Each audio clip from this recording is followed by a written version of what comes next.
welcome to The Explainer. So today we're going to take you inside one of the most famous castles on the planet. But here's the thing, we're not just going to talk about the fairy tale stuff. We're going to dig into how this whole 19th century fantasy was actually, believe it or not, a total masterpiece of industrial engineering. I mean, just look at this thing.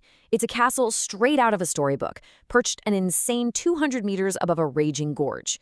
You have to remember, back in the 1860s, trying to build something this grand, in a spot this dangerous, well, people thought it was completely nuts, utterly impossible. So, how did they pull it off? Well, it wasn't magic. The answer is all about brand new technology for the time. We're talking steel, steam power, and just pure, stubborn human will. They basically rewrote the rules of what was possible. Okay, let's dive in and see how they actually did it. All right, first up, taming the mountain. You see, before they could even think about laying a single stone for the castle, they had to deal with a much bigger problem, the mountain itself. They somehow had to build a solid, stable platform, basically in the middle of the sky. And this first phase was just a massive undertaking. First, they had to carve a 2-kilometer road right through the forest just to get there. Then, they had to blast away 8 meters of solid rock. We're talking controlled dynamite explosions.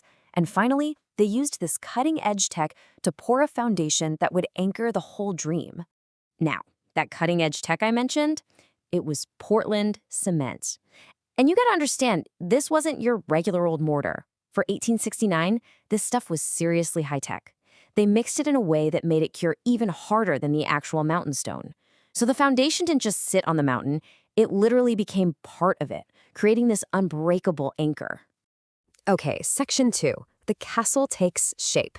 So once that foundation was locked in place, the castle itself started to rise. And it was a slow, painstaking process, one massive, heavy piece at a time. Get a load of this number, 1.5 million. That's how many bricks they used. And every single one of them was inspected by hand. This became the hidden skeleton of the castle, right? The strong bones holding up that beautiful exterior. Okay, so then over all those bricks, they added 465 tons of this gorgeous white limestone that they got from right there in the Alps. And that is what gives the castle that iconic, glowing white look that just pops against the mountains. You know the one? But that raises a question, right? How on earth did they get all this stuff up the side of a mountain? Well, the answer was this absolute beast of a machine, a steam-powered crane. This thing was literally the beating heart of the whole project. It could hoist a 2-ton load every 6 minutes. That pace was revolutionary. Without it, the whole project just wouldn't have happened. And you really get a sense of the scale when you look at the timeline. I mean, this was not a quick job. We're talking a 17-year marathon of construction, a constant fight against gravity, against the weather, all the way from that very first stone to that final incredible silhouette you see today. All right, on to part 3, the secrets of steel. And this is where we get to the castle's biggest secret, because what looks for all the world like a medieval fortress was actually held up by a hidden skeleton from the industrial age. This is what I mean by deception. It's brilliant, really. So King Ludwig wanted this huge, soaring throne hall with a crazy high ceiling, no interruptions. The problem? Old-school medieval building techniques just couldn't do it. The roof would collapse. So the only way to make his vision happen was to hide a modern steel frame, beams forged by blacksmiths, right inside the walls.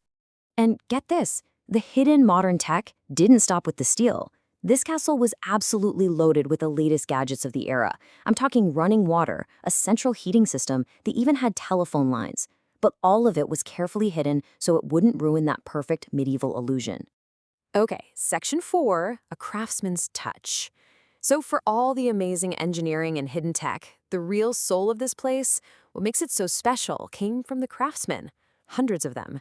These people poured years of their lives into every single tiny detail. And if you want to get a sense of just how dedicated they were, just look at the king's bedroom. For this one room, they brought in a team of 14 of the absolute best woodcarvers you could find. And this team, these 14 expert craftsmen, they worked for 4.5 years. Yeah, you heard me, 4.5 years on just one room. 4.5 years of painstakingly detailed, probably back-breaking work just to carve all those incredible details. It's mind-blowing. And that same level of care went into every single inch of the castle. And the numbers behind all this artistry are just wild. Like, they used half a ton of gold leaf in the throne hall alone. The floor in there, it's made of 2 million tiny mosaic pieces, each one put there by hand. And the roof has 80,000 slate tiles, again, all cut and placed by hand.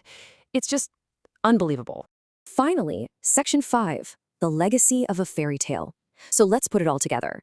After 17 long years, after spending over 6 million gold marks, and with around 200 workers on site at all times, the impossible dream, this castle on a cliff, was finally a reality. And that quote really nails it, doesn't it? That's what this castle is all about. It's this perfect blend of two completely different eras. You've got this dreamy, romantic vision of the Middle Ages, but it was only made possible by the cutting-edge technology of the Industrial Revolution. And I think that's the secret to its magic, why we're still so fascinated by it today. And here's the crazy part. This whole thing was built as a private hideaway, for the dreams of just one man. But today, it's one of the most popular spots in all of Europe. Over 1.3 million people show up every single year just to see this fairy tale that engineers, against all odds, managed to build. It really gets you thinking, doesn't it? Next time you look at some famous landmark, what other incredible secrets are hiding just below the surface? What other amazing feats of engineering and human ingenuity are we walking right past without even knowing it?